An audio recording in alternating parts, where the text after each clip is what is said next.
From the government perspective, there were 4 themes that emerged: the lessons learned, government challenges, the negative and positive characteristics of the CFDI. Lessons learned are well represented in this quote. From a program policy standard, we ask how feasible it is to conduct a study within a public drug program. So this has been a great learning experience. It gives us a bit of perspective around what are the mechanics in place to successfully move these studies forward. So it's a good learning experience for everybody. So they did see that the CFDI as a starting point for a potential national policy on expensive drugs for rare diseases in general, but that it was not a finished product. And they did think that individual province payment methods and policies were better than a national approach. Government challenges, they saw that the CFDI was a representation of the challenges associated with drug programs across the country on a number of fronts, including disease prevalence in different areas of the country, reimbursing expensive drugs for rare diseases, and provincial collaboration in assessing clinical evidence for these kind of treatments. And that's in reference to the large amount of Fabry patients in Nova Scotia, and reimbursing expensive drugs to rare diseases is in reference to the common drug reviews for the poor setup to evaluate these treatments. They also saw a problem in linking research to reimbursement, because if you provide access to a drug for patients based on research, and the research indicates that the drug is not effective, then it's nearly impossible to then remove that drug from the patient unless the consequences are very significant. Negative characteristics of the CFDI was that, again, linking research to reimbursement and access to a drug. The research study is a research study, and accessing products is a reimbursement issue. They are different issues. They should be independent. So they also saw the CFDI as lacking in patient involvement. They saw positive characteristics of the CFDI as a national standardized coverage from a core group of researchers and the establishment of a national database and ongoing monitoring. And they saw these as characteristics that could be used in a national policy.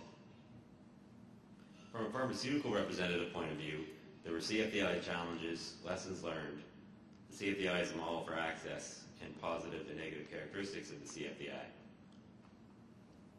The pharmaceutical representative saw challenges in the CFDI as the statistical problems in terms of achieving its goals, its relevance to global research, sponsorship issues, and overall the state of the Canadian healthcare system, referring to provincial jurisdictions rather than a national approach.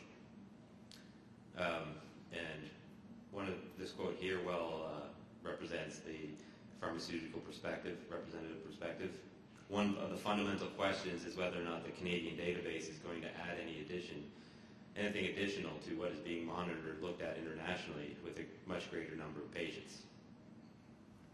From lessons learned, there were the pharmaceutical representatives thought that having access to therapy and research are 2 different things. So the CFDI access should not be dependent on the CFDI. They should be separated.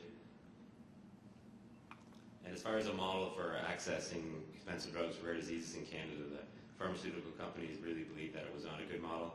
And this quote shows that.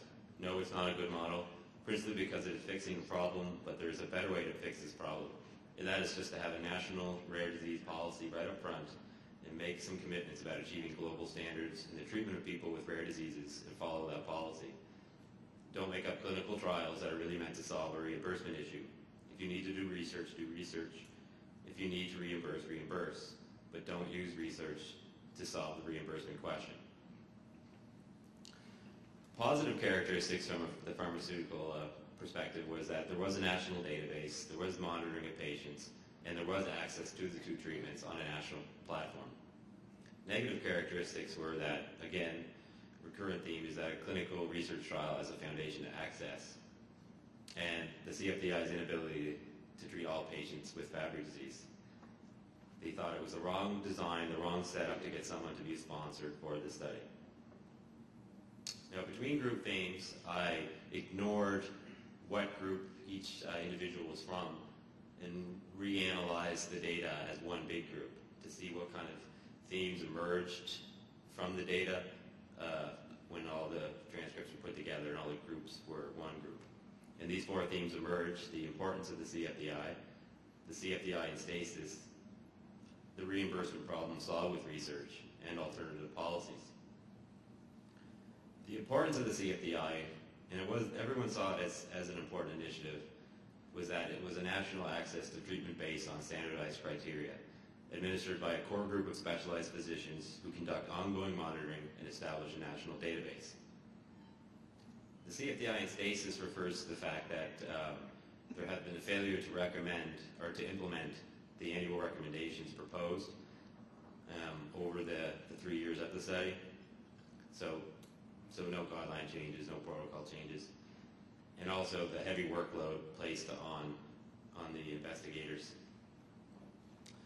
The third theme was the reimbursement problem solved with research, as we've talked about.